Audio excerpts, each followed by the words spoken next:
ఈ అవకాశం ఇచ్చినటువంటి సివిఆర్ ఓం ఛానల్కు నా కృతజ్ఞతలు. ఈ కార్యక్రమాన్ని వీక్షిస్తున్నటువంటి ప్రేక్షకులందరికీ కూడా ధన్యవాదాలు. మొదటగా ఇటీవల జర్మనీలో గీతా విద్యా పీఠంచే పూర్ణ యోగా కోర్స్ యొక్క ఆవిష్కరణ జరిగినది. ఈ కార్యక్రమానికి భారత రాయబారి కార్యాలయం నుంచి రాయబారి గారు ముఖ్య అతిథిగా విచ్చేసి మా అందరి మనోధైర్యాన్ని ఈ కార్యక్రమంలో ముందడుగు వేయటానికి మా ఉత్సాహాన్ని రెట్టింపు చేశారు.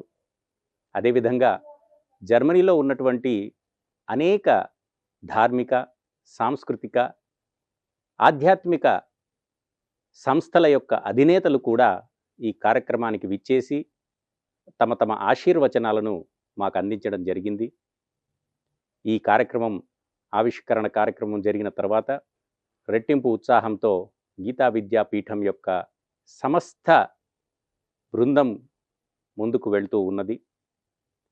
భారతదేశంలో గీతా విద్యా స్వయం శిక్ష ప్రచారం అనేటువంటి ఒక కార్యక్రమాన్ని ఈ ఉగాది నాడు ప్రారంభించబోతున్నాము.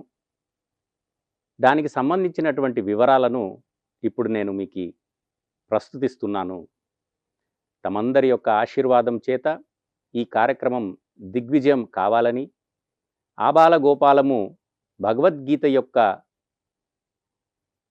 అనేక యుగాలుగా మనకు అందబడుతున్నటువంటి జ్ఞానము అందరికీ అందించాలి. అదేవిధంగా పూర్ణ యోగా సాధన ద్వారా మానవులందరికీ కూడా కళ్యాణం చేకూరాలని కాంక్షిస్తూ ఈ గీతా విద్యా స్వయం శిక్ష ప్రచారాన్ని ముందుకు తీసుకువెళ్తున్నాము.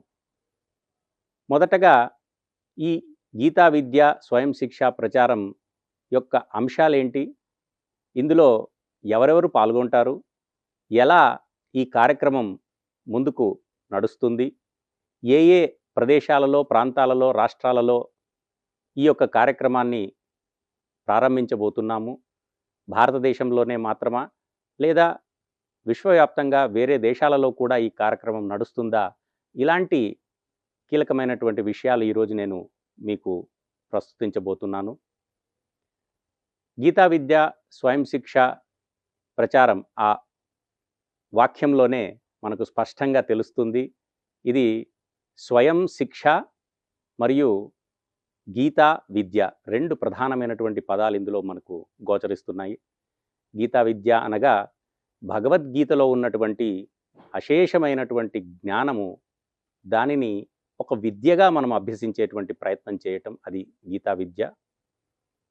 స్వయం శిక్ష అంటే స్వాధ్యాయం ద్వారా, సెల్ఫ్ స్టడీ ద్వారా ఎవరికి వారు ఈ యొక్క ప్రోగ్రామ్ని అధ్యయనం చేయటం, దాన్ని స్వయం శిక్ష అని మనం అంటున్నాము. భగవద్గీతలో ఉన్నటువంటి జ్ఞానాన్ని స్వయం శిక్ష ద్వారా నేర్చుకునేటువంటి ఈ కార్యక్రమాన్ని ప్రతి ఒక్కరి వరకు తీసుకువెళ్లాల్సిన అవసరం ఉంది. కాబట్టి ప్రచారం అనేటువంటి పదాన్ని వాడి ప్రచార మాధ్యమంగా